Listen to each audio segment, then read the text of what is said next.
2013 में जापान के दो राइटर्स किशिमी एंड कोगा ने एक किताब लिखी। वो किताब आज दुनिया के 40 ज़ुबानों में ट्रांसलेट हो चुकी है और इसकी करोड़ों कापियाँ बिक चुकी हैं। ये दुनिया के लाखों नौजवानों, लाखों प्रोफेशनल्स का हेल्प कर चुकी है। इस किताब का टाइटल कुछ ऐसा है जो सब कुछ बता देता है, पूरी कहानी बता देता है। किताब का नाम है the courage to be disliked और ये किताब मेरे पास सॉफ्ट वर्जन में है। इसकी जो बैक साइड है बुक की, उसमें लिखा हुआ है कि वो बुक एक बुक आपकी लाइफ बदल सकती है। One book can change your life. तो बेसिकली ये सेल्फ हेल्प की बुक एक स्टोरी शेप में है। ये जो टिपिकल सेल्फ हेल्प की बुक्स होती है जिसमें राइटर लिखता जा रहा है, हेडिंग्स देता जा रहा है, वैसा नहीं है। इसमें एक नौजवान होता है और उसका नाम ओरियो होता है और वो जो है ना ज़िंदगी में मसाइल का शिकार होता है। उसको लगता है कि लोग मुझसे खुश नहीं हैं, मेरे माँ-बाप मुझसे खुश नहीं हैं, मैं जो करना चाहता हूँ मैं कर नहीं पा रहा, तो मुझे वैलिडेशन नहीं मिल रही, मुझे एप्रिसिएशन नहीं मिल रही। तो और जनरली वो अपनी लाइफ़ से खुश नहीं होता। तो किसी ने उनको कहा कि आप जाके ना फ़िलॉसफ़र से मिलें। फ़िलॉसफ़र से जाके मिलता है और उसको ये सारी बातें बताता है। अब फ़िलॉसफ़र जो का जो रिस्पॉन्स है, वो ऐसा जनरेट होता है उसमें। ये बुक एक तो आप खुद भी लाज़मी पढ़ें, क्योंकि इसमें यूँ ही आप कुछ रिस्पॉन्स पढ़ रहे होते हैं तो आपके ज़हन में काउंटर क्वेश्चन आ जाता है, एक और क्वेश्चन रेज़ हो जाता है। फिर उसका फ़िलॉसफ़र जवाब देता है और ऐसे करते-करते इवेंचुअली वो अपनी लाइफ़ को चेंज करता है। इसकी जो फाउंडेशन है इस बुक की, वो जो एल्फ्रेड एल्डर्स हैं, साइकोलॉजिस्ट हैं, जिनकी साइकोलॉजी की डिफरेंट थ्योरीज़ हैं, one of the well known psychologist हैं और उनके पर्सपेक्टिव के बेसिस पे है जिन्होंने इंडिविजुअल साइकोलॉजी के बारे में बताया। सो जब वो बताता है फ़िलॉसफ़र को कि मुझे ये सारे इश्यूज़ आ रहे हैं, तो फ़िलॉसफ़र उसको बहुत ज़बरदस्त जवाब देता है कि कहीं ऐसा तो नहीं है कि आपकी ये सारी issues, what if the root of your happiness is your desperate need for approval from others. आपकी जो रूट ऑफ अनहैप्पीनेस है ना, कि आप दूसरों से अप्रूवल चाह रहे हैं। और जो अगला लाइन है ना, वो सारा सॉल्यूशन बता देता है। What if the key to your happiness is not caring what others think. आपकी जो कामयाबी है, जो खुशी है, उस चीज़ में है कि दूसरे क्या सोचते हैं, इससे आपको फ़र्क नहीं पड़ना चाहिए। तो उसके बाद अब जो नौजवान होता है, वो कहता है ये बंदा कैसी बातें कर रहा है, अगर मैं ऐसा कर लेता हूँ, तो क्या मैं सेल्फ़िश नहीं हो जाऊँगा? क्या मैं इस सोसाइटी में नहीं रहता जिस सोसाइटी में मैं काम कर रहा हूँ? तो ऐसा तो नहीं हो सकता कि मैं सोसाइटी से टोटली खुद को अलग करूँ। तो ये तो आपकी बिल्कुल भी अजीब बात है कि मैं दूसरों का ख़्याल ना करूँ, सोसाइटी में दूसरों का तो ख़्याल करना पड़ता है।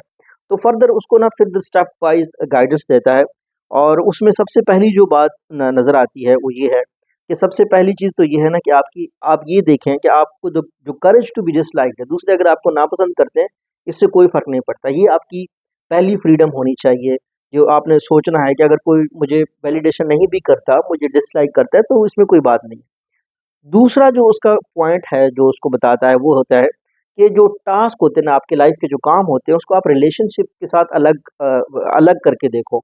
यानी अगर आपको कोई टास्क मिला है, आपके बॉस ने कोई आपको काम दिया है या जनरली आपने ज़िंदगी में कोई काम करना है, तो आप सिर्फ़ उस टास्क पे फ़ोकस करें। आप लॉन्ग टर्म ना सोचें। जितना आप लंबा सोचेंगे, जितना ज़्यादा सोचेंगे, उतना ज़्यादा आपके लिए परेशानी हो जाएगी। तो और दूसरी चीज़ ये है कि आपने रिलेशनशिप पे नहीं सोचना, सिर्फ़ टास्क पे सोचना है। उसकी रीज़न ये है कि आप जो है ना, जेन्युइन कनेक्शंस आपके बन जाएँगे। आपके जो लोग आपको पसंद कर रहे होंगे, उन्हें इस चीज़ से नहीं लेना देना होगा कि ये बंदा हमारे कितने काम आ सकता है।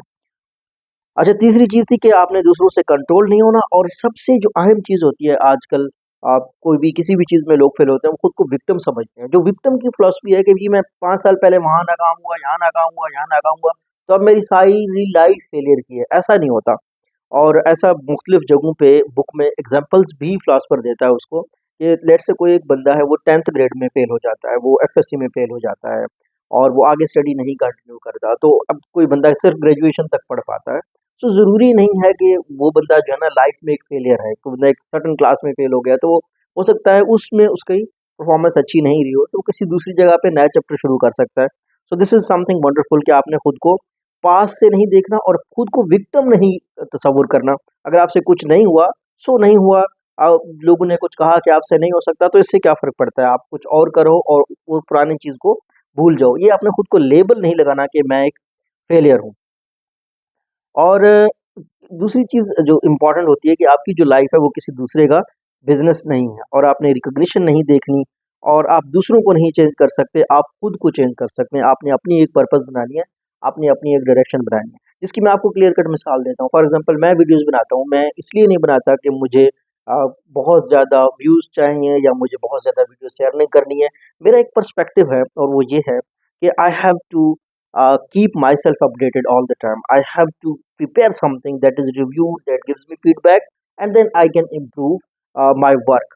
मुझे इस चीज़ से फ़र्क नहीं पड़ता कि व्हाट अदर्स आर थिंकिंग, कि इस वीडियो में क्या गलत था या क्या चीज़ मैंने गलत कही है या क्या चीज़ मैंने सही तरीके से अल्फाज की अदायगी नहीं कर सका। तो ये चीज़ें इतना मैटर नहीं करती।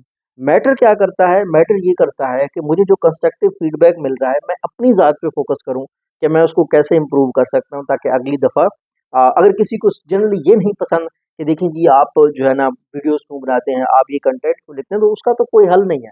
तो the courage to be disliked आपको ये कहता है कि the courage to be disliked is the license to freedom, आपको फ्री करता है। अच्छा, एडलर्स की थ्योरी थोड़ा-सा इसको थोड़ा-सा मैं रिसर्चर्स अगर देख रहे हूँ, जो लोग अभी भी देख रहे हैं, वो बेसिकली इस तरीके से है कि आपकी जो इंटरपर्सनल रिलेशनशिप्स हैं, they are mainly the core reason अगर आपको अनहैप्पीनेस होती है।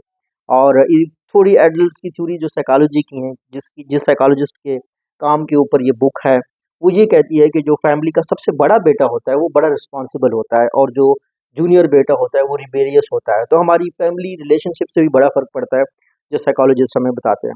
तो ये बुक मस्ट रीड है, the courage to be disliked. इसको आप पढ़ें, मैं स्ट्रांगली रिकमेंड करता हूँ। ये आपके बहुत से मसाइल का ट्रू सॉल्यूशन आपको प्रोवाइड कर सकती है। Thank you.